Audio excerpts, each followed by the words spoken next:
Les fleurs des funérailles avaient à peine commencé à se flétrir que les appels téléphoniques débutèrent. J'étais dans ma cuisine un mardi matin, 3 semaines après que nous ayons enterré Marcel, observant la vapeur s'élever de mon café intact. La tasse en céramique, celle avec l'inscription « La meilleure mamie du monde » que ma petite fille Camille m'avait offerte il y a des années, me semblait désormais étrangère entre mes mains. Tout me semblait étranger.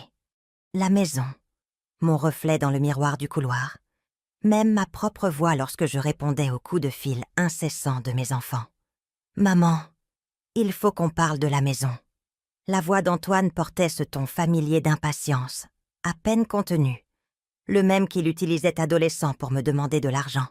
Sauf qu'à 32 ans, il ne demandait plus. Je posai la tasse, sans y avoir trempé les lèvres. « Bonjour à toi aussi, Antoine. Ne commence pas. Chloé et moi avons discuté de ta situation. Et franchement, ce n'est pas tenable. Cette maison est bien trop grande pour toi toute seule. Les mensualités du crédit. Il n'y a pas de crédit. » Les mots sortirent plats, factuels. Marcel l'avait remboursé il y a 5 ans. Mais je n'avais jamais mentionné ce détail aux enfants. Ils avaient te supposé, et je les avais laissés faire. Un silence. Puis ce rire, sec, dédaigneux, le même rire qu'il avait hérité de son père, bien que Marcel l'ait utilisé avec affection. Antoine le maniait comme une arme. « Maman, s'il te plaît, la pension de retraite de papa couvre à peine tes médicaments. Nous connaissons tous la pression financière sous laquelle tu te trouves. » Je me suis approchée de la fenêtre au-dessus de l'évier, regardant le jardin que Marcel et moi avions entretenu pendant 23 ans. Les rosiers avaient à besoin d'être taillés. Le carré d'herbes aromatiques était envahi par les mauvaises herbes. Des taches qui autrefois nous apportèrent de la joie se dressaient maintenant comme des monuments à tout ce que j'avais perdu. « Votre sollicitude est touchante, » dis-je, mon reflet se dessinant dans la vitre. Des cheveux gris qui nécessitaient une couleur. Des rides qui s'étaient creusées au cours du dernier mois. 63 ans de vie, gravés sur des traits qui me surprenaient encore dans les miroirs. Ne sois pas mélodramatique. Delphine est d'accord avec moi. Nous pensons que tu devrais envisager d'emménager chez l'un de nous. Delphine est d'accord. Je me suis détournée de la fenêtre. Ma fille ne m'avait pas appelée depuis l'enterrement. N'avait pas répondu lorsque je l'avais appelée. Quand exactement Delphine avait-elle partagé cet avis? Un autre silence. Je pouvais presque voir Antoine passer la main dans ses cheveux clairsemés. Un geste qu'il avait pris de Marcel. « Ah, nous avons dîné hier soir, en famille, pour discuter de tes options. » Vos options, pas l'avenir de votre mère ou comment nous pouvons aider maman à traverser cette période difficile. Mes options. Comme si j'étais un problème à résoudre plutôt qu'une personne à soutenir. Je vois. J'ai ouvert le réfrigérateur, fixant les plats à gratin encore empilés à l'intérieur, offrande de voisins bien intentionnés que je n'avais pas touchés. Et ces options incluent la vente de ma maison. C'est logique, financièrement. Tu pourrais nous aider, Chloé et moi, avec notre apport. Nous avons repéré cette maison de maître sur la rue des Tilleuls. Et Delphine pourrait utiliser un peu d'aide pour financer les études de Camille. C'est une situation gagnant-gagnant. J'ai fermé la porte du réfrigérateur avec plus de force que nécessaire. Une situation gagnant-gagnant. Maman, tu sais que je ne le pensais pas comme ça. Mais il l'avait pensé exactement comme ça. Antoine avait toujours été transparent dans son égoïsme. Même enfant. C'était presque rafraîchissant comparé aux manipulations subtiles de Delphine. La façon dont elle avait appris à demander les choses, de manière détournée, me faisant sentir coupable de ne pas offrir ce qu'elle n'avait jamais directement demandé. « Qu'as-tu dit à ta sœur à propos de mes finances ?» demandai-je. « Juste la vérité. Que la pension de papa ne suffit pas. Que la maison est trop lourde à gérer pour toi seul. Que tu luttes probablement plus que tu ne le laisses paraître. La vérité comme s'il savait quoi que ce soit de ma situation réelle. Comme si l'un d'eux s'était donné la peine de poser des questions détaillées sur les affaires de Marcel, sur les investissements qu'il avait faits, sur le modeste héritage de sa mère que nous avions tranquillement épargné et investi au fil des ans. J'ai pensé au dossier dans le tiroir du bureau de Marcel, celui que j'avais trouvé en triant ses papiers. Des relevés bancaires, des portefeuilles d'investissement, le titre de propriété d'une petite villa à Cassis qu'il avait acheté comme surprise pour notre retraite. Un endroit où nous pourrons regarder les couchers de soleil et boire du vin sans que personne ne nous demande rien. M'avait-il dit en me montrant les photos, à peine 6 mois avant sa crise cardiaque. J'y réfléchirai, dis-je finalement. Maman, nous ne te demandons pas d'y réfléchir. Nous te disons ce qui doit se passer. Chloé a déjà trouvé un acheteur. Son cousin Sébastien est dans l'immobilier. Et il a un client très intéressé. Offre au comptant, vente rapide. Commence à faire tes valises. Ma main se serra sur le téléphone. Vous avez trouvé un acheteur pour ma maison. Nous essayons de t'aider, maman. Plus tôt tu accepteras que c'est la meilleure solution pour tout le monde, plus cette transition sera facile. Transition, comme si le deuil était une fusion d'entreprises. Comme si le démantèlement de 30 ans de mariage pouvait être réduit à de la paperasse et des marges de profit. Et où suis-je censé vivre pendant cette transition? Eh bien, c'est ce que nous voulions discuter. Delphine a ce sous-sol aménagé, et avec Camille à l'université la plupart de l'année, il y a plein de place. Tu aurais ta propre entrée, ta propre salle de bain. Ça pourrait être parfait. Le sous-sol de Delphine. Le même sous-sol qui était inondé chaque printemps, où elle stockait les décorations de Noël et du matériel de sport qu'elle n'utilisait jamais. Le même sous-sol où j'avais été reléguée lors du dîner de Noël de l'année dernière, pendant que les vrais adultes mangeaient à l'étage. Quelle générosité de la part de Delphine de proposer. Elle est enthousiaste, en fait. Pense que ça pourrait être bon pour vous deux. Tu pourrais aider avec Camille quand elle est à la maison. Peut-être faire un peu de cuisine. Tu sais comme Delphine a du mal avec la planification des repas. Bien sûr, Delphine avait du mal avec la planification des repas, de la même manière qu'elle avait du mal avec la lessive, le ménage et se souvenir d'appeler sa mère. Mais elle excellait à déléguer ses difficultés aux autres, en particulier à la femme qui l'avait élevée pour être autonome. « Et Antoine ?» demandai-je. « Quel rôle joues-tu dans cet arrangement ? Chloé et moi nous occuperons de la vente de la maison, évidemment. La paperasse, les négociations. Nous nous assurerons que tu obtiennes un prix juste. » Juste ? J'ai failli rire. La définition de la justice d'Antoine avait toujours été biaisée en sa faveur, comme un jeu de fête foraine conçu pour séparer les imbéciles de leur argent. « Je dois y réfléchir, » répétai-je. « Maman, il n'y a rien à penser. Le client de Sébastien est sérieux. Ils veulent conclure dans le mois. 1 mois. Ils me donnaient 1 mois pour démanteler la vie que Marcel et moi avions bâtie ensemble, pour abandonner la maison où nous avions organisé leur fête d'anniversaire et leur célébration de diplôme, où nous les avions soignés pendant la varicelle, les chagrins d'amour et les diverses crises de la jeunesse. Je dis, je dois y réfléchir. D'accord, mais ne traîne pas trop. Les bonnes opportunités n'attendent pas éternellement. La ligne devint silencieuse. Je suis restée dans ma cuisine, le téléphone à la main, écoutant le silence soudain qui semblait résonner dans la maison vide. Dehors, le chien d'un voisin aboya. Une portière de voiture claqua. La vie poursuivait son rythme normal, tandis que la mienne partait en vrille. Je me suis dirigée vers le bureau de Marcel, vers le bureau où il avait payé les factures et planifié notre avenir pendant plus de 2 décennies. Le dossier était toujours là, caché sous de vieilles déclarations d'impôts. Je l'ai sorti et j'ai étalé son contenu sur la surface en bois que nous avions acheté dans une vente de succession quand Antoine était encore au lycée. Des relevés bancaires montrant des soldes qui feraient écarquiller les yeux de mes enfants. Des portefeuilles d'investissement qui avaient à tort résisté aux tempêtes du marché et en étaient ressortis plus forts. Le titre de propriété de la villa à Cassis, avec des photos de murs blanchis à la chaux et d'une terrasse surplombant la Méditerranée. Marcel avait été un homme discret, méthodique dans sa planification. Il ne s'était jamais vanté de son argent, n'avait jamais étalé notre sécurité.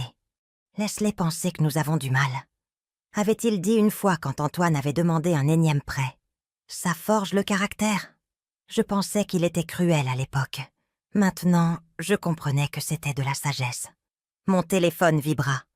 Un texto de Delphine. « Maman, Antoine m'a parlé de la maison. Je sais que c'est difficile, mais c'est vraiment pour le mieux. Camille est tellement excitée à l'idée d'avoir mamie plus près.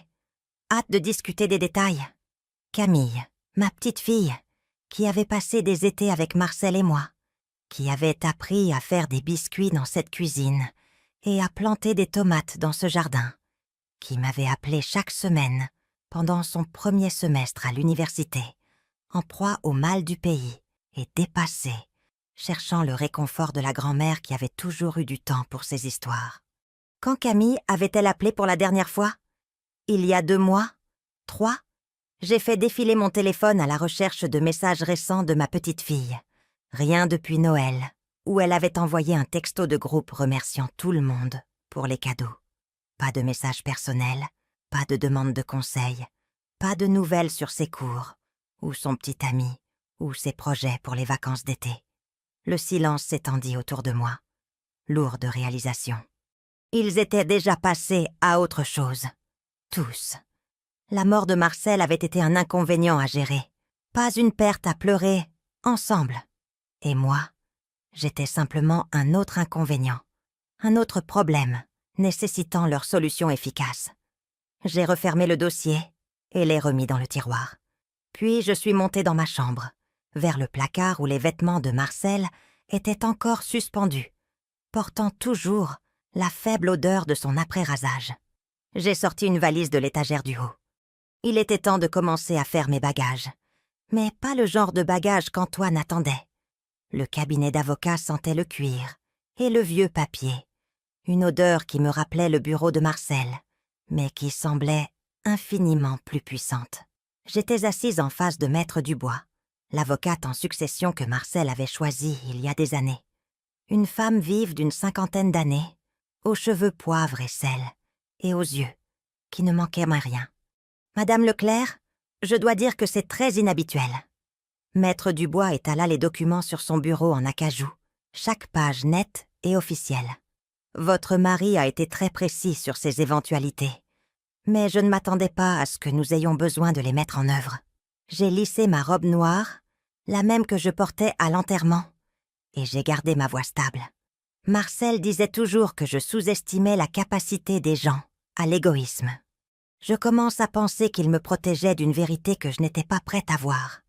Maître Dubois hocha la tête, ses doigts traçant le bord d'un document. La fiducie révocable qu'il a établie vous donne un contrôle total sur tous les actifs. Les enfants n'ont jamais été nommés bénéficiaires des biens immobiliers, seulement de la police d'assurance vie. Tout le reste, la maison, les investissements, la propriété à Cassis, vous appartient entièrement. Et ils ne sont pas au courant pour la propriété à Cassis.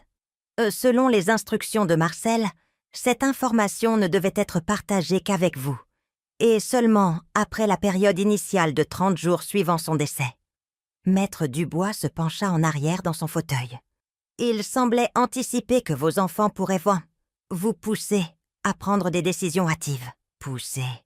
Un mot si poli pour ce qu'Antoine avait tenté. J'ai pensé à sa voix au téléphone hier, exigeante plutôt que demandant, me traitant comme une enfant incompétente qui ne pouvait pas gérer ses propres affaires. La vente de la maison qu'ils ont organisée, dis-je, peut-elle être arrêtée? Vous êtes la seule propriétaire. Aucune vente ne peut avoir lieu sans votre signature. S'ils ont trouvé un acheteur et font des promesses, ils agissent sur la base de fausses hypothèses. Le sourire de Maître Dubois était mince, mais satisfait. Marcel a été très clair sur la protection de votre autonomie. J'ai senti quelque chose se desserrer dans ma poitrine. Un nœud d'anxiété que je portais depuis l'appel d'Antoine. Et la propriété, à Cassis, entièrement payée, légalement à vous. La société de gestion immobilière que Marcel a engagée envoie des rapports mensuels. La maison a été entretenue et est prête à être occupée quand vous le choisirez. Quand vous le choisirez? Quand quelqu'un m'avait-il parlé pour la dernière fois de choix plutôt que d'obligation? Maître Dubois sortit un autre dossier. Il y a autre chose que Marcel voulait que vous ayez. Il a écrit cette lettre pour qu'elle vous soit remise exactement 1 mois après sa mort. Aujourd'hui marque cette date. L'enveloppe était de couleur crème, mon nom écrit de l'écriture soignée de Marcel. Mes mains tremblaient en l'ouvrant, et sa voix sembla emplir le bureau stérile. « Ma très chère Hélène, si tu lis ceci, c'est que je suis partie, et que tu gères les conséquences seule. Je connais nos enfants, même si nous les aimons, et je soupçonne qu'ils tournent déjà comme des vautours, convaincus de savoir ce qui est le mieux pour toi. Ils ne le savent pas. Tu n'es pas un fardeau à gérer ou un problème à résoudre. Tu es une femme intelligente et capable qui a élevé 2 enfants, soutenu un mari à travers ses changements de carrière et géré notre foyer avec grâce et sagesse pendant plus de 30 ans. Ne les laisse pas te convaincre du contraire. L'argent et les propriétés sont à toi pour en faire ce que tu veux. Garde-les, vends-les, donne-les, c'est ton choix. Mais fais ce choix en fonction de ce que tu veux, pas de ce que les autres attendent de toi. Je t'ai vu sacrifier tes propres rêves pendant des décennies, mettant toujours notre famille en premier. Maintenant, il est temps de te mettre en premier. Va à Cassis si tu veux. Voyage à travers le monde. Écris ce roman dont tu as toujours parlé. Quoi que ce soit qui t'apporte de la joie. Les enfants survivront sans ton sacrifice constant. En fait, ils pourraient même en devenir plus forts. Avec tout mon amour et ma foi en ta force, Marcel. PS. La clé de la maison à Cassis est dans le tiroir de mon bureau, derrière la photo de nous à Venise. Madame Garcia, la voisine, s'occupe du jardin et parle un excellent français. J'ai lu la lettre 2 fois, ma vision se brouillant sur les bords. Marcel avait su. Il avait vu ce que j'étais trop proche pour reconnaître, que mes enfants avaient appris à voir mon amour comme une ressource à exploiter, plutôt qu'un cadeau à chérir. « Est-ce que ça va ?» La voix de Maître Dubois était douce. J'ai plié la lettre soigneusement. Je vais mieux que je ne l'ai été depuis des semaines. Que dois-je faire pour transférer le titre de propriété de la maison à mon seul nom? Il est déjà à votre seul nom. Marcel a retiré les enfants de tous les actes de propriété il y a 3 ans, après qu'Antoine lui ait demandé de se porter garant pour cet investissement raté dans un restaurant. Le restaurant. Je me souvenais des disputes, de la colère d'Antoine quand Marcel avait refusé de risquer nos économies de retraite pour son coup sûr. À l'époque, j'avais pensé que Marcel était dur. Maintenant, je voyais cela comme de la prescience. « Il y a une dernière chose », dit Maître Dubois, sortant une plus petite enveloppe. « Marcel m'a demandé de vous donner cette carte bancaire et son code. Elle est liée à un compte qu'il a ouvert l'année dernière. Il l'appelait « Votre fonds pour l'indépendance ». La carte bancaire semblait solide dans ma paume. Combien ? 50 000 €. Il déposait de l'argent chaque mois, me disant que c'était pour quand Hélène décidera enfin de vivre pour elle-même. 50 000 €. De l'argent dont je ne savais rien. Épargné de sa pension et des dividendes de ses investissements, pendant que je budgétisais soigneusement nos dépenses ménagères. De l'argent destiné à me donner la liberté, plutôt que la sécurité. J'ai quitté le cabinet d'avocat avec une mallette pleine de documents et une clarté que je n'avais pas ressentie depuis avant la crise cardiaque de Marcel. La maison était à moi. La villa à Cassis était à moi. Les investissements étaient à moi. Et plus important encore, le choix de ce qu'il fallait faire de tout cela était à moi seule. Mon téléphone sonna alors que j'atteignais ma voiture. Le nom de Delphine sur l'écran. « Maman, je suis si contente de t'avoir. Je voulais discuter des rénovations du sous-sol. Chloé connaît un entrepreneur qui pourrait installer une kitchenette pour toi. Peut-être une entrée séparée. Ce serait parfait. Ton propre petit appartement. J'ai déverrouillé la voiture, mais je ne suis pas montée. C'est attentionné. Je sais que tu t'inquiètes probablement du coût, mais Antoine et moi avons pensé que nous pourrions le déduire du produit de la vente de la maison. Pense-y comme un investissement dans ton confort. Votre confort, pas mon indépendance ou mon bonheur. Mon confort, comme si j'étais un vieil animal de compagnie qu'on déplaçait dans des quartiers plus faciles à gérer. Delphine. Quand m'as-tu appelé pour la dernière fois juste pour savoir comment j'allais? Une pause. Que veux-tu dire? Je veux dire, un appel où tu ne voulais rien, où tu demandais des nouvelles de ma journée, de mes sentiments, de mes projets. Quand tu as appelé parce que parler à ta mère te manquait. Maman, ce n'est pas juste. J'ai dû gérer les frais de scolarité de Camille. Et tu sais à quel point le travail a été prenant. Les frais de scolarité de Camille. Je m'appuyais contre ma voiture, regardant les autres personnes vaquer à leurs occupations normales du jeudi après-midi. Parle-moi des frais de Camille. Eh bien, les frais de scolarité sont de 28 000 € par an, plus le logement et la nourriture. Les livres, ses frais d'association étudiante. Delphine, j'envoie 500 € à Camille chaque mois depuis qu'elle a commencé l'université, depuis 2 ans. Ça fait 12 000 €. Silence. De l'argent qui était censé l'aider avec ses dépenses. De l'argent que tu n'as jamais mentionné à Antoine quand vous discutiez de mes prétendues difficultés financières. Maman, Cet argent aide, mais il ne couvre pas tout. As-tu dit à Camille que j'envoie cet argent? Une autre pause. Plus longue cette fois. Elle sait que tu l'aides. C'est elle le montant? C'est elle que ça vient de ma pension?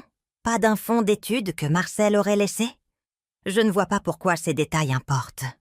J'ai fermé les yeux, sentant quelque chose de froid s'installer dans mon estomac. Elle ne le sait pas, n'est-ce pas? Elle pense que ses frais d'études sont couverts par ton dur labeur et tes sacrifices. Elle n'a aucune idée que sa grand-mère finance discrètement son éducation. Maman, tu compliques les choses plus qu'il ne le faut. Vraiment? Ou suis-je enfin en train de voir à quel point c'est simple? J'ai raccroché et je suis montée dans ma voiture. Mes mains tremblaient, mais pas de chagrin cette fois. De colère.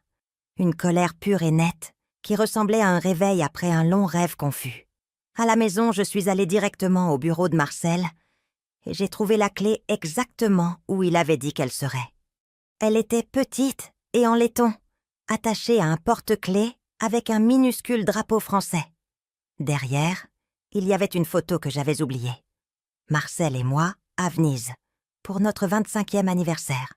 Nous rions tous les deux de quelque chose que le photographe avait dit. Je paraissais plus jeune sur la photo, mais pas à cause de moins de rides ou de cheveux gris. Je paraissais plus jeune parce que j'avais l'air sincèrement heureuse, sans défense, d'une manière que je ne me souvenais pas avoir été ces dernières années. Mon téléphone vibra avec un autre texto d'Antoine. « Maman, Sébastien a besoin d'une réponse pour demain. » Son client s'impatiente. « Ne gâche pas tout pour nous tous. » Ne gâche pas tout pour nous tous. J'ai supprimé le message sans répondre et j'ai ouvert mon ordinateur portable. Il m'a fallu 20 minutes pour trouver le site web de la société de gestion immobilière et 10 minutes de plus pour composer un email à Madame Garcia, la voisine qui s'occupait de la maison de Cassis. « Chère Madame Garcia, je m'appelle Hélène Leclerc et je suis la veuve de Marcel. Je crois que vous vous occupez de notre maison sur la Calanque des Fleurs. Je prévois de visiter la Côte d'Azur très bientôt et j'aimerais m'arranger pour rester dans la maison pour une période prolongée. Veuillez me faire savoir quelles préparations doivent être faites. Merci pour votre gentillesse à entretenir la propriété pendant cette période difficile. Cordialement, Hélène Leclerc. » J'ai cliqué sur « Envoyer » avant de pouvoir douter de moi-même. Puis j'ai sorti la valise que j'avais récupérée hier et j'ai commencé à faire mes bagages. Mais d'abord, j'ai ouvert le placard d'enfance d'Antoine et j'ai commencé à remplir des cartons avec ses vieux trophées, ses cahiers d'école et le gant de baseball que Marcel lui avait acheté pour son 10e anniversaire. Tout ce qui comptait de son temps dans cette maison, soigneusement emballé et étiqueté. J'étais à mi-chemin dans la chambre de Delphine quand mon téléphone sonna. Un numéro international. « Madame Leclerc, ici Pilar Garcia. Je viens de recevoir votre email et je suis tellement désolée pour votre perte. Marcel parlait souvent de vous. Son français était accentué, mais clair. Sa voix chaleureuse d'une manière qui me serra la poitrine, d'une émotion inattendue. Merci, Madame Garcia. J'espère que ce n'est pas trop de dérangement, mais je pense venir sur la Côte d'Azur très bientôt. Oh, aucun dérangement du tout. La maison est prête. Je la vérifie chaque semaine et le jardin est magnifique. Marcel serait si heureux de savoir que vous venez. Quand pensiez-vous arriver? J'ai regardé autour de moi dans la chambre d'enfance de Delphine, au carton de souvenirs que j'emballais pour des enfants qui me voyaient comme un obstacle à leur héritage. La semaine prochaine, dis-je, j'aimerais venir la semaine prochaine. Le camion de déménagement est arrivé à 7 heures du matin, juste au moment où la voiture d'Antoine se garait dans mon allée.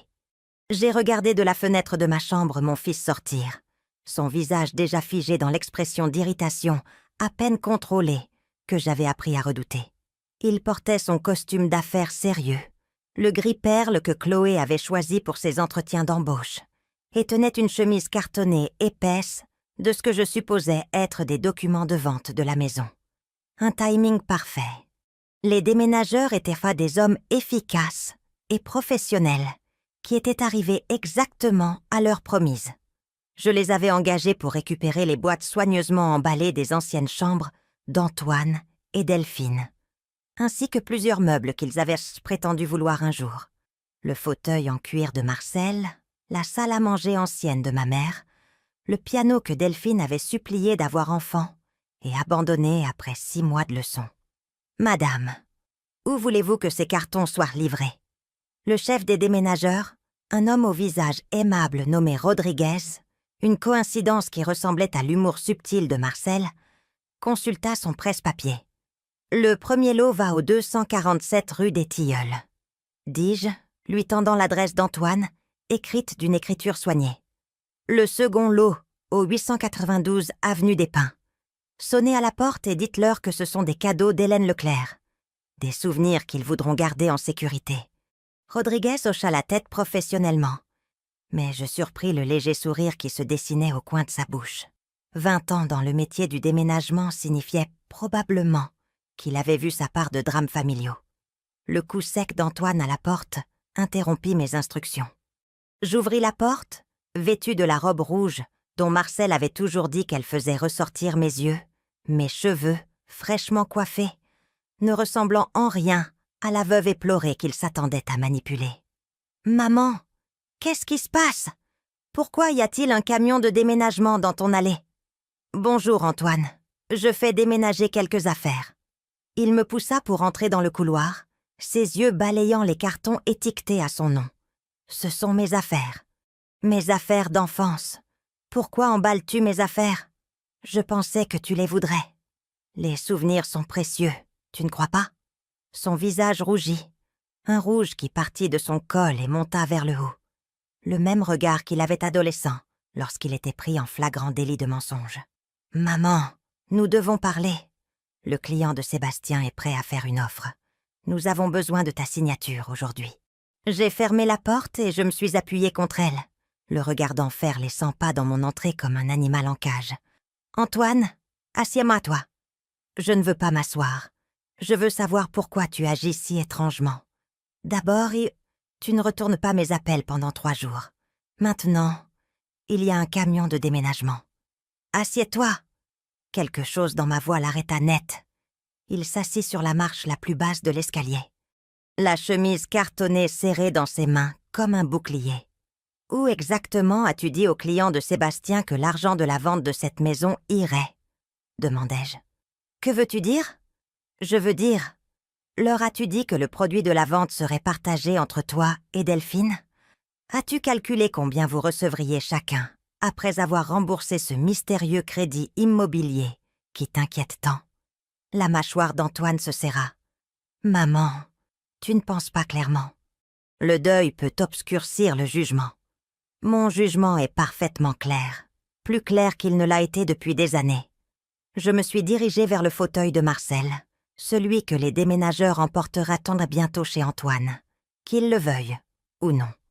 Laisse-moi te poser une autre question. Quand tu as dîné avec Delphine pour discuter de ma situation, l'un de vous a-t-il demandé comment je gérais émotionnellement la mort de Marcel? Bien sûr que nous nous soucions de... Avez-vous demandé si je dormais, si je mangeais, si j'avais besoin de quelqu'un à qui parler, ou juste de compagnie? Avez-vous demandé ce que je pourrais vouloir faire de ma vie maintenant que je suis seule, pour la première fois en 30 ans? Il me regarda fixement, le dossier se froissant dans sa poigne. Où avez-vous passé tout le dîner à calculer combien d'argent vous pourriez extraire de la mort de votre père? Ce n'est pas juste. Vraiment? J'ai sorti mon téléphone et ouvert l'application de calculatrice. Voyons voir. Si vous vendiez ma maison pour le montant que Sébastien a cité, 350 000 €, et que vous le partagiez entre toi et Delphine, après des frais de clôture imaginaires, vous obtiendriez chacun environ 160 000 €. Suis-je proche? La couleur quitta son visage. C'est bien ce que je pensais. Antoine, sais-tu ce que la pension de retraite de ton père me verse mensuellement? Maman, je ne vois pas pourquoi. 4 200 € chaque mois, avec sa sécurité sociale et les dividendes des investissements dont vous ne savez rien. Je laissais les chiffres faire leur effet. Dis-moi encore comment je ne peux pas me permettre de garder cette maison. Antoine se leva brusquement, le dossier tombant au sol. Tu nous as menti. Je n'ai jamais menti. Vous avez supposé, et je n'ai pas corrigé vos hypothèses. Il y a une différence. Tu nous as laissé penser que tu avais des difficultés. Vous vouliez penser que j'avais des difficultés. Cela rendait plus facile de justifier de me traiter comme un problème à résoudre plutôt qu'une personne à soutenir.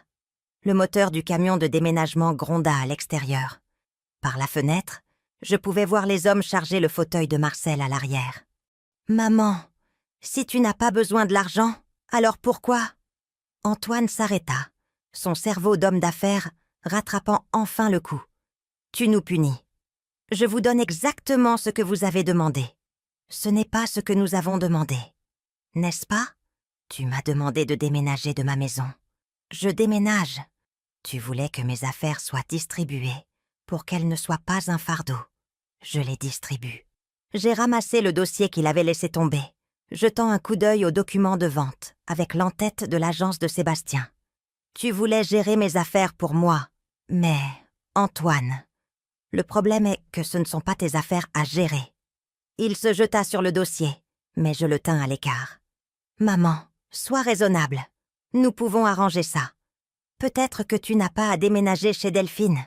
Nous pourrions te trouver un bel appartement, quelque chose de plus gérable. Plus gérable pour qui? La question flotta entre nous comme une lame. La bouche d'Antoine s'ouvrit et se ferma, cherchant des mots qui ne l'incrimineraient pas davantage. Mon téléphone sonna. Le nom de Delphine clignota sur l'écran. « Réponds !» dis-je. « Mets-le sur haut-parleur. » Antoine secoua la tête, mais je répondis quand même et activai le haut-parleur. « Maman, qu'est-ce que c'est que cette folie? Il y a un camion de déménagement chez moi, et 2 hommes essaient de livrer un piano pour lequel je n'ai pas de place. Bonjour Delphine. Le piano que tu as supplié d'avoir quand tu avais 8 ans. Je pensais que tu le voudrais de retour. Je ne le veux pas. Je n'ai pas de place pour un piano. Et Antoine m'a appelé à propos d'une idée folle, selon laquelle tu ne vends pas la maison. La maison n'est pas à vendre. Silence à l'autre bout de la ligne. Puis, que veux-tu dire par « elle n'est pas à vendre » ? Je veux dire exactement ça. C'est ma maison. Marcel me l'a laissée. Je ne la vends pas. Mais Antoine a dit que tu ne pouvais pas te le permettre. Antoine s'est trompé sur beaucoup de choses. Un autre silence, plus long cette fois. Quand Delphine parla à nouveau, sa voix avait ce ton tranchant que je me souvenais de son adolescence. « Maman, je ne sais pas à quel jeu tu penses jouer, mais des gens comptent sur cette vente. J'ai déjà parlé à Camille de la possibilité d'avoir une chambre chez moi quand tu emménageras. » Camille. Je regardais Antoine, dont le visage était devenu pâle. « Parle-moi de Camille. »« Quoi? À propos d'elle? Quand est-ce qu'elle m'a appelé pour la dernière fois? » Je ne tiens pas le compte des appels de Camille. La dernière fois qu'elle m'a appelé, c'était le 15 décembre, pendant les vacances de Noël. Elle voulait savoir si je lui enverrais de l'argent pour un voyage de printemps. Je me suis dirigée vers la fenêtre, regardant les déménageurs sécuriser le fauteuil de Marcel. Elle n'a pas demandé comment j'allais, n'a pas mentionné que son grand-père lui manquait, juste besoin d'argent. Maman, Camille est une étudiante. Ils sont égocentriques à cet âge. Vraiment? Où a-t-elle appris en regardant sa mère que les grands-mères existent pour fournir un soutien financier sans attendre de lien émotionnel en retour? Ce n'est pas... Tu déformes tout. Vraiment? Delphine, combien d'argent ai-je envoyé à Camille au cours des 2 dernières années? Pas de réponse. 12 000 €. 500 € par mois directement sur son compte. De l'argent que tu n'as jamais mentionné à Antoine quand tu prétendais que j'avais des difficultés financières. De l'argent que Camille croit apparemment venir de tes sacrifices. Pas des miens. Antoine me fixait maintenant, la bouche légèrement ouverte. J'ai envoyé de l'argent à Camille chaque mois depuis qu'elle a commencé l'université, parce que j'aime ma petite fille et que je veux qu'elle réussisse. Je me suis détournée de la fenêtre pour leur faire face à tous les deux. Antoine, en personne, Delphine par téléphone. Mais l'amour n'est pas censé être invisible. Le soutien n'est pas censé être secret. Quand ma famille a-t-elle décidé que mes contributions ne comptaient que lorsqu'elles étaient cachées? La voix de Delphine sortit du haut-parleur. Plus petite maintenant. Maman, nous n'avons jamais voulu... Si, vous l'avez voulu. Vous avez voulu exactement ça. Vous vouliez mes ressources sans ma présence, mon argent sans mes opinions, ma docilité sans mon autonomie. J'ai mis fin à l'appel et j'ai regardé Antoine. Le camion de déménagement sera chez toi dans 30 minutes. Je te suggère de faire de la place pour tes souvenirs d'enfance. Maman, s'il te plaît, nous pouvons arranger ça. Comment? La question le laissa sans voix. Je pouvais le voir chercher les bons mots. La phrase magique qui restaurerait son accès à mes ressources sans exiger un respect ou une relation authentique. Nous pourrions dîner en famille. Parler de ce que tu veux vraiment. Ce que je veux vraiment? J'ai ri, me surprenant moi-même par le son. Antoine, ce que je veux vraiment, c'est vivre le reste de ma vie entourée de gens qui me voient comme plus qu'une source de financement d'urgence. Ce que je veux, c'est me réveiller le matin sans me demander lequel de mes enfants appellera la main tendue. Ce que je veux, c'est que ma compagnie manque, pas que mon argent soit pleuré. Le moteur du camion de déménagement démarra à l'extérieur. Antoine se leva, les documents d'affaires éparpillés à ses pieds. « Où vas-tu aller ?» J'ai souri, le premier sourire sincère que j'avais ressenti depuis des mois. Quelque part au chaud. Donald se pencha pour ramasser les papiers, ses mouvements précipités et désespérés. « Maman, tu ne peux pas simplement disparaître. Nous sommes ta famille. L'êtes-vous » Il leva les yeux vers moi depuis le sol. Et pendant un instant, j'ai vu le petit garçon qui grimpait sur mes genoux après des cauchemars, qui avait besoin de pansements pour des genoux écorchés et d'histoires pour chasser l'obscurité. Puis, il se redressa, et le moment passa. « Quand reviendras-tu » J'ai ouvert la porte d'entrée, laissant entrer la lumière du soleil du matin et le son du camion de déménagement qui s'éloignait. « Je te le ferai savoir. » Le vol vers Nice dura 13 heures, d'une clarté cristalline. J'étais assise côté hublot, la place que Marcel avait toujours préférée, regardant l'océan Atlantique s'étendre sous nous comme une vaste promesse. La femme à côté de moi, une retraitée bavarde de Lyon, rendant visite à sa fille, avait tenté d'engager la conversation au décollage, mais quelque chose dans mon expression avait dû la dissuader. Je n'étais pas prête pour les banalités ou l'intimité décontractée des confessions d'avion.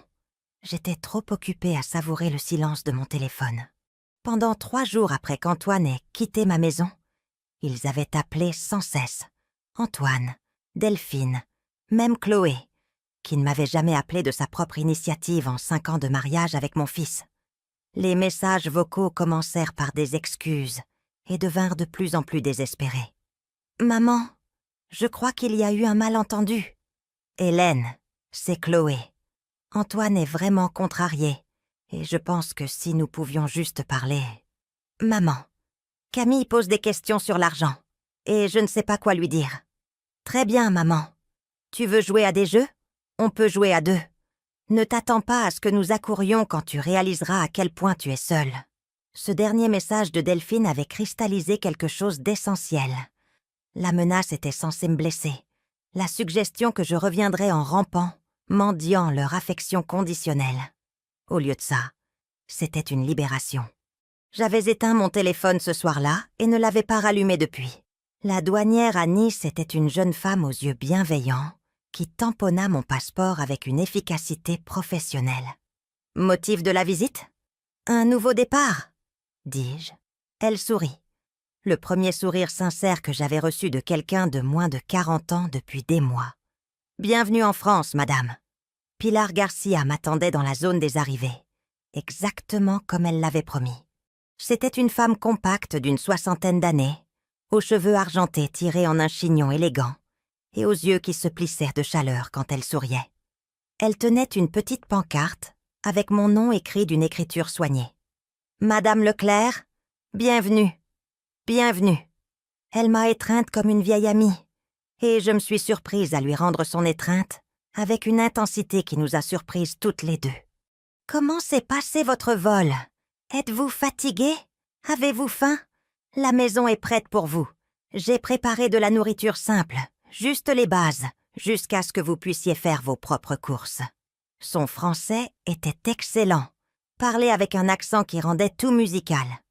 Alors que nous marchions vers sa petite Renault, elle bavardait sur le temps, le quartier, le jardin qu'elle avait entretenu en mon absence. « Marcel, il était si fier de cette maison !»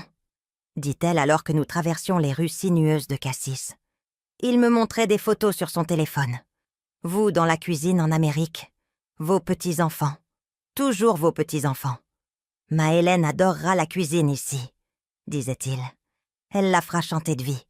J'ai serré les lèvres, ne faisant pas confiance à ma voix. Marcel avait parlé de moi ici, dans cet endroit que je n'avais jamais vu, à cette femme que je n'avais jamais rencontrée. Il avait imaginé un avenir pour nous que la mort avait volé. Mais d'une manière ou d'une autre, les mots de Pilar le rendaient à nouveau réel. La maison m'a coupé le souffle. Elle était plus petite que notre maison américaine, mais parfaitement proportionnée, avec des murs blanchis à la chaux et des volets bleus qui captaient la lumière de l'après-midi.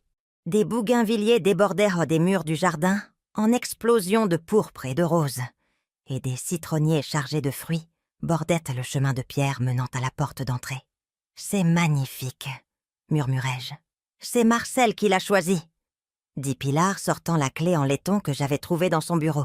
« Venez, laissez-moi vous montrer l'intérieur. » L'intérieur était frais et lumineux, avec des sols en terre cuite et des fenêtres qui s'ouvraient sur une petite terrasse surplombant la Méditerranée. Le mobilier était simple mais élégant. Un canapé couleur crème, une table à manger en bois pour 4, des bibliothèques intégrées attendant d'être remplies. Dans la cuisine, des casseroles en cuivre pendaient à des crochets, et les plans de travail étaient carrelés de bleu et de blanc qui reflétèrent la mer au-delà. « J'ai rempli le réfrigérateur avec les bases, » dit Pilar, ouvrant les placards pour me montrer des assiettes et des verres, de l'huile d'olive et du vin. « Il y a du pain, du fromage, des fruits. Ce soir, vous vous reposez.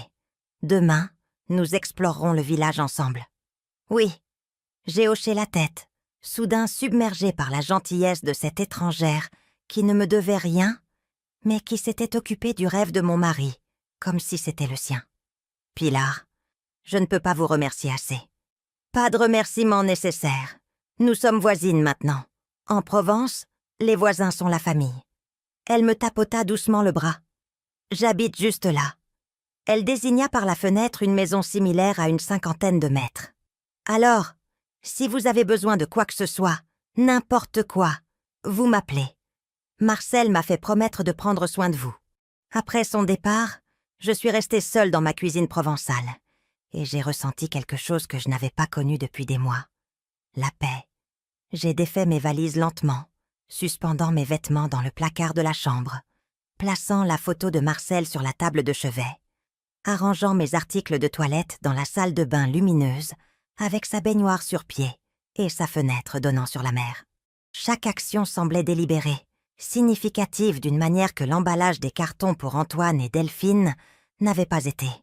Alors que le soleil commençait à se coucher, je me suis versé un verre du vin que Pilar avait laissé, et je suis sortie sur la terrasse. La Méditerranée s'étendait à l'infini devant moi, peinte dans des tons d'or et de corail par la lumière mourante. Des voiliers tanguaient au loin comme des prières blanches, et le son des vagues contre les rochers en contrebas créait un rythme qui semblait correspondre à mon rythme cardiaque. Mon téléphone, oublié dans mon sac à main, se mit à sonner. J'ai envisagé de l'ignorer. J'avais réussi à éviter tout contact pendant 4 jours, mais quelque chose m'a poussé à vérifier l'identification de l'appelant. Camille, ma petite fille, appelant pour la première fois depuis Noël. J'ai répondu à la 4e sonnerie. « Mamie, oh mon Dieu, enfin!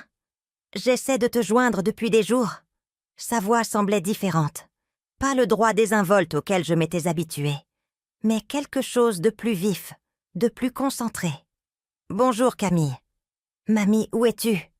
Maman ne veut rien me dire, sauf que tu as eu une sorte de dispute avec elle et oncle Antoine, et que maintenant tu es partie, et qu'il y a tout ce drame bizarre à propos d'une vente de maison qui n'a pas eu lieu. Camille, ralentis. » Je ne peux pas ralentir. Je suis furieuse. Sais-tu ce que j'ai découvert? Sais-tu ce que maman m'a dit hier? Je me suis enfoncée dans l'une des chaises de la terrasse, regardant la dernière lumière s'estomper du ciel. Qu'est-ce qu'elle t'a dit? Elle m'a dit que tu m'envoyais de l'argent pour l'université. 500 € chaque mois pendant 2 ans. Elle l'a dit comme si c'était un énorme fardeau qu'elle avait caché pour me protéger. Mais mamie... La voix de Camille se brisa. Pourquoi ne me l'as-tu pas dit?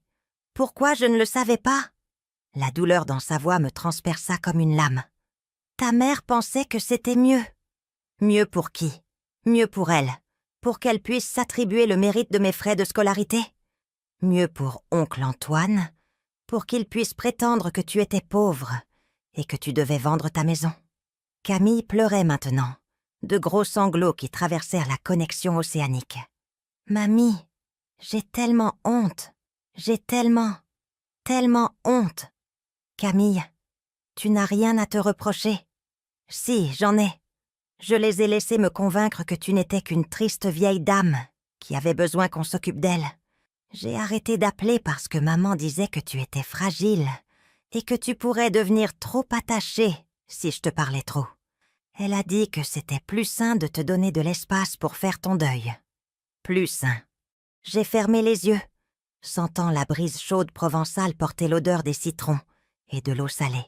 « Alors je t'ai donné de l'espace, » continua Camille, sa voix se renforçant de colère. « Et pendant ce temps, tu payais mes cotisations d'association, mes manuels et probablement mon voyage de printemps. Et je ne t'ai même jamais remercié. Je n'ai même jamais demandé comment tu allais sans papy. Et maintenant, ils disent à tout le monde que tu as eu une sorte de dépression et que tu as disparu. Mais mamie, tu n'as pas eu de dépression, n'est-ce pas? Tu en as juste eu assez de leurs conneries. » Le juron inattendu me fit sourire malgré tout. « Ton langage, Camille. » Désolée, mais ai-je raison? J'ai regardé la mer qui s'assombrissait, les lumières qui commençaient à scintiller dans le village en contrebas. « Oui, tu as raison. Où es-tu? » « En France, sur la Côte d'Azur. »« La Côte d'Azur ?» J'ai entendu le changement dans sa voix, la surprise remplaçant la colère. « Genre, dans le sud de la France? Ton grand-père a acheté une maison ici pour notre retraite. Je suis assise sur la terrasse en ce moment, à regarder la Méditerranée. » Une longue pause, puis doucement. « C'est beau? C'est l'endroit le plus beau que j'ai jamais vu. Mamie, je dois te dire quelque chose. Je dois m'excuser. » « Tu n'as pas besoin de t'excuser pour quoi que ce soit, ma chérie. On t'a raconté des mensonges par des gens en qui tu avais confiance. Ce n'est pas ta faute. Mais j'aurais dû savoir. J'aurais dû t'appeler plus. J'aurais dû poser des questions. Camille, écoute-moi. » Je me suis levée, arpentant la petite terrasse alors que les premières étoiles apparaissaient au-dessus. « Tu as 20 ans. Ton travail en ce moment est d'étudier, de grandir et de découvrir qui tu veux devenir. Ce n'est pas ton travail de gérer les finances familiales ou de décoder les manipulations des adultes. Mais je veux faire mieux. Je veux être meilleure. Alors sois meilleure. Appelle-moi parce que je te manque, pas parce que tu as besoin de quelque chose. Rends-moi visite parce que tu apprécies ma compagnie, pas parce que tu y es obligé. Aime-moi parce que je suis ta grand-mère, pas parce que je paie tes factures. » Une autre pause. « Puis-je te rendre visite ?» La question m'a prise au dépourvu. « Camille, je ne sais pas combien de temps je vais rester ici. Je m'en fiche. J'ai les vacances de printemps dans 3 semaines. Je peux changer mes plans, annuler ce stupide voyage à Ibiza que tu as probablement payé de toute façon, et venir te voir à la place. Je veux voir cette maison de rêve de papy. Je veux m'asseoir sur cette terrasse et entendre parler de ta nouvelle vie. Ta nouvelle vie. L'expression a envoyé de la chaleur dans ma poitrine. Que dirait ta mère? Je me fiche de ce que dit ma mère. En fait, ce n'est pas vrai. Je m'en soucie. Mais je ne vais plus laisser ce qu'elle dit contrôler mes choix. La voix de Camille devenait plus forte, plus déterminée. Mamie, j'ai 20 ans et je viens de réaliser que je ne te connais pas vraiment du tout. Je connais la version de toi qu'ils m'ont présentée. La grand-mère qui fait des gâteaux, envoie des cartes d'anniversaire et a besoin d'être ménagée. Mais tu n'es pas cette personne, n'est-ce pas? J'ai pensé à la femme qui avait affronté Antoine dans son couloir, qui avait systématiquement démantelé les hypothèses de ses enfants, qui était monté dans un avion pour le sud de la France, sans date de retour. Non, dis-je, je ne suis pas du tout cette personne. Bien, dit Camille férocement. J'ai hâte de rencontrer la vraie toi. Après avoir raccroché, je suis restée assise dans l'obscurité pendant un long moment, écoutant les vagues et sentant quelque chose d'inconnu s'agiter dans ma poitrine. Pour la première fois depuis des mois, j'attendais avec impatience le lendemain. Et pour la première fois depuis des années, je n'étais pas seule. 3 semaines plus tard, j'ai regardé Camille sortir du terminal de l'aéroport de Nice, et j'ai à peine reconnu ma petite fille. Fini l'étudiante universitaire impeccable que je me souvenais des photos de Noël. Cheveux parfaitement lissés, maquillage prêt pour la caméra, vêtements choisis pour l'approbation d'Instagram. Cette Camille portait un jean délavé et un simple t-shirt blanc, ses cheveux foncés tirés en un chignon désordonné, son visage libre de tout sauf de lunettes de soleil et d'un sourire sincère qui transformait toute son apparence. Mamie. Elle laissa tomber son sac à dos et courut vers moi, et je me retrouvais prise dans une étreinte qui ne ressemblait en rien au câlin superficiel auquel je m'étais habituée lors des réunions de famille. C'était désespéré, reconnaissant, réel. « Laisse-moi te regarder », dis-je, la tenant à bout de bras. Elle était plus mince que dans mon souvenir, mais il y avait quelque chose de solide dans sa présence qui n'était pas là auparavant. « Tu es magnifique », dit-elle, étudiant mon visage avec la même intensité. « Vraiment magnifique. Ton bronzage et tes cheveux. Tu les as coupés ?» J'ai touché la coupe plus courte que Pilar m'avait convaincue d'essayer dans son salon en ville. « Juste un rafraîchissement. C'est parfait. Tu as l'air... » Elle fit une pause, cherchant ses mots. « Tu as l'air toi-même. » Pendant le trajet vers Cassis, Camille pressa son visage contre la vitre passager comme une enfant, s'exclamant devant les oliveraies et les villages blanchis à la chaux, posant des questions sur tout ce que nous passions. Son enthousiasme était contagieux, me rappelant l'émerveillement de Marcel lors de nos rares voyages à l'étranger. « C'est ici !» dis-je alors que nous nous engagions dans l'allée de la maison.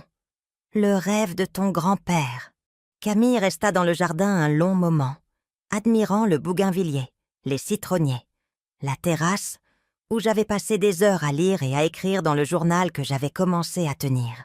Puis elle se tourna vers moi, les larmes aux yeux. « Il savait, n'est-ce pas?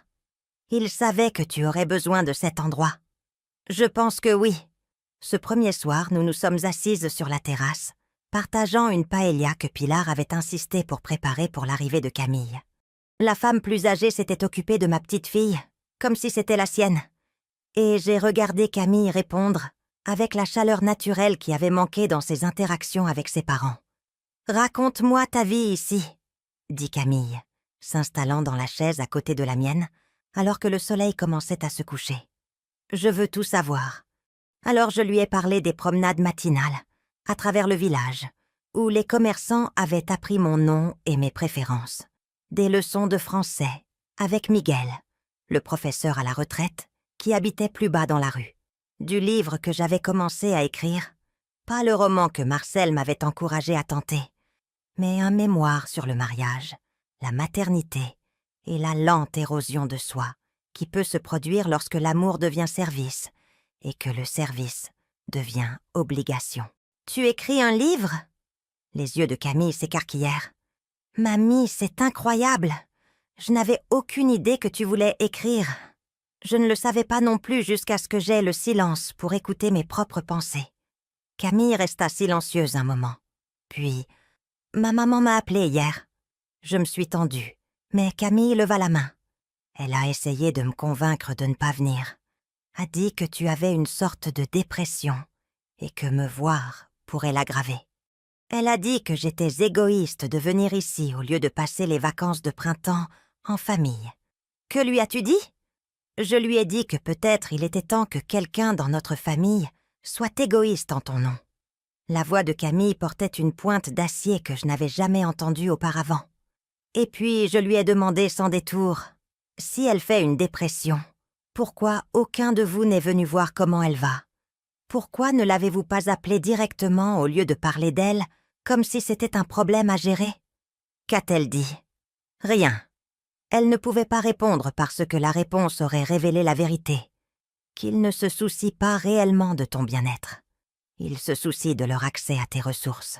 La franchise de ses propos aurait dû me blesser, mais au lieu de cela, c'était une justification. « Camille, je veux que tu comprennes quelque chose, » dis-je prudemment. « Je ne m'attends pas à ce que tu choisisses un camp dans cette affaire. Antoine et Delphine sont aussi ta famille. » Non. La voix de Camille était ferme. Ils ont choisi leur camp quand ils ont décidé de m'utiliser comme une arme contre toi. Quand ils m'ont laissé croire que tu étais pauvre et fragile alors que tu payais mes factures. Quand ils ont essayé de t'isoler des gens qui pourraient réellement te soutenir. Elle se pencha en avant dans sa chaise. « Mamie, j'ai réfléchi à ça pendant des semaines et j'ai réalisé quelque chose. Ils ne t'ont pas seulement menti sur tes finances, ils m'ont menti sur toi. Que veux-tu dire ? Ils m'ont convaincu que tu étais cette vieille dame fragile qui devait être protégée de trop d'excitation ou d'émotion. Ils ont dit que t'appeler trop souvent pourrait te rendre dépendante, que je devais te donner de l'espace pour faire ton deuil. Mais il ne s'agissait jamais de te protéger, n'est-ce pas ? Il s'agissait de contrôler le récit. Je fixais ma petite fille, stupéfaite de sa clarté. Ah. Camille, ils voulaient que tu sois isolée pour que tu sois assez désespérée pour accepter leurs conditions. Et ils me voulaient distante pour que je ne sois pas témoin de ce qu'ils te faisaient. Les mains de Camille se serrèrent en poing. Sais-tu quelle est la pire partie ? Ça a presque marché. J'ai failli devenir le genre de personne qui pourrait ignorer la solitude de sa grand-mère, parce que c'est pratique. Mais tu n'es pas devenue cette personne, seulement parce que tu as forcé la vérité à éclater au grand jour. Si tu n'étais pas partie, si tu ne leur avais pas fait montrer leur vrai visage... Camille secoua la tête. J'aurais pu passer toute ma vie sans jamais savoir qui tu es vraiment. Nous sommes restées assises dans un silence confortable, alors que les étoiles apparaissaient au-dessus. Finalement, Camille reprit la parole. « Puis-je rester plus d'une semaine ?» La question m'a surprise. « Et tes études ?» J'ai parlé à mes professeurs avant de partir. Je peux faire un travail personnel pour le reste du semestre, écrire des dissertations, passer des examens en ligne. C'est juste... je ne veux pas encore rentrer. Je veux passer du vrai temps avec toi. Du temps qui n'est pas mesuré en visite de vacances ou en appel avec des agendas. Camille, tes études seront toujours là quand je serai prête. Mais cette chance, ce temps avec toi, je ne l'aurai peut-être plus. » Elle me regarda avec les yeux de Marcel, stable et déterminé. « Mamie, j'ai 20 ans. Et je viens de réaliser que je n'ai jamais eu une vraie conversation avec toi. Toute ma vie, tu as été la personne qui se souvient des anniversaires, envoie des colis et se présente aux événements familiaux, avec des desserts faits maison. Mais je ne sais pas ce qui te fait rire, ce dont tu rêves, ou comment tu étais avant de devenir notre grand-mère. Et tu veux savoir ces choses ? Je veux tout savoir. » Le lendemain matin, Camille m'a rejointe pour ma promenade quotidienne à travers le village. Elle a charmé le boulanger avec ses tentatives de français, a aidé Pilar dans le jardin et a écouté avec une attention captivée Miguel raconter des histoires sur ses années d'enseignement de la littérature à l'université de la Sorbonne. « Votre grand-mère, elle a l'âme d'une écrivaine, » a-t-il dit à Camille au café, où j'étais devenue une habituée. Elle voit des détails que d'autres manquent, comprend le poids des petits moments. Elle a toujours été comme ça, dit Camille, me regardant avec une nouvelle appréciation. Je n'y avais juste jamais prêté attention avant. Cet après-midi-là, nous sommes allés en voiture jusqu'à une petite plage que j'avais découverte la semaine précédente. Une crique cachée, accessible uniquement par un sentier sinueux, à travers les pins. Camille étendit une couverture sur le sable pendant que je déballais le pique-nique que nous avions préparé ensemble. « Mamie, puis-je te poser une question personnelle ?» J'ai levé les yeux des sandwichs. « Bien sûr. Vas-tu jamais rentrer ?» La question que j'évitais, même dans mes propres pensées. « Je ne sais pas. Mais tu pourrais rester ici en permanence. Légalement, je veux dire. Marcel a fait des recherches approfondies. J'ai des options de résidence, une assurance maladie, tout ce dont j'aurais besoin. » Je lui tendis un sandwich et m'installai à côté d'elle sur la couverture. « Pourquoi demandes-tu ça ? » ?»« Parce que je pense que tu devrais rester. » La certitude dans sa voix me surprit. « Camille, je pense que tu devrais rester. Et je pense que tu devrais laisser maman et oncle Antoine régler leur propre vie, sans attendre que tu finances leurs erreurs, ou que tu valides leurs choix. » Camille prit une bouchée de son sandwich, mâchant pensivement. « Et je pense que je devrais changer pour une université ici. »« Quoi ? Il y a des programmes américains, à Paris, à Aix, même ici à Marseille. Je pourrais terminer mon diplôme en études internationales, devenir bilingue en français, peut-être apprendre une autre façon de vivre. » Elle regarda la Méditerranée, son expression pensive. « Ou peut-être que je pourrais prendre une année sabbatique, travailler avec Pilar dans son atelier de poterie, t'aider avec ton livre, découvrir qui je suis quand je ne joue pas pour un public. » Camille, c'est une décision énorme. Monter dans un avion pour la France aussi, couper tes cheveux et écrire un livre et refuser de vendre ta maison aussi. Camille se tourna pour me faire face complètement. « Mamie, toute ma vie, j'ai pris des décisions basées sur ce que les autres attendaient de moi, ce que maman voulait, ce que mes professeurs voulaient, ce que mes amis de la fac pensaient être approprié. Mais, assise ici avec toi, j'ai l'impression de voir clairement pour la première fois. Que vois-tu ? Je vois que tu n'es pas la vieille dame fragile qu'ils ont dépeinte. Tu es probablement la personne la plus forte que je connaisse. Et je vois que je ne veux pas être le genre de personne qui abandonne quelqu'un que j'aime parce que c'est pratique. » La voix de Camille se fit plus forte. « Je veux être le genre de personne qui se présente, qui choisit l'amour plutôt que le confort, la vérité plutôt que la commodité. Camille, ta mère ne me pardonnera jamais si je te laisse dérailler ta vie. Ce n'est pas dérailler ma vie, c'est la sauver. » Camille attrapa mes mains, sa prise chaude et sûre. « Mamie, je traversais l'université en somnambule, faisant les choses par automatisme parce que c'était attendu. Mais je suis réveillée maintenant, et je veux passer mon éveil avec quelqu'un qui me voit comme plus qu'un projet à gérer. Ce soir-là, nous avons appelé l'université ensemble et avons organisé le congé temporaire de Camille. Puis nous avons appelé Pilar pour nous renseigner sur l'apprentissage à l'atelier de poterie. Enfin, avec le soleil provençal se couchant derrière nous et le son des vagues fournissant une bande-son à notre conversation, Camille passa un dernier appel à sa mère. « Maman, c'est Camille. Je prolonge mon séjour en France. Non, je ne fais pas une dépression. Je fais une percée. Je comprends que tu sois en colère, mais j'ai 20 ans et je décide comment je passe mon temps. En fait, maman, c'est exactement ce que je fais.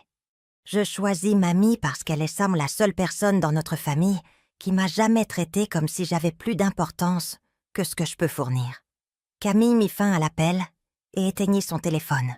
« Des regrets ?» demandai-je. Elle sourit, le sourire de Marcel, plein d'une détermination tranquille. Juste un, qu'il m'ait fallu 20 ans pour comprendre où était ma place. Alors que nous étions assises ensemble sur ma terrasse, regardant les étoiles émerger au-dessus de la Méditerranée, j'ai réalisé que mon histoire de perte était devenue une histoire de découverte. J'avais perdu l'illusion d'une famille qui exigeait mon effacement. Mais j'avais trouvé la réalité d'une famille qui célébrait ma force. Et pour la première fois depuis la mort de Marcel, je ne survivais pas seulement. J'étais en train de m'épanouir.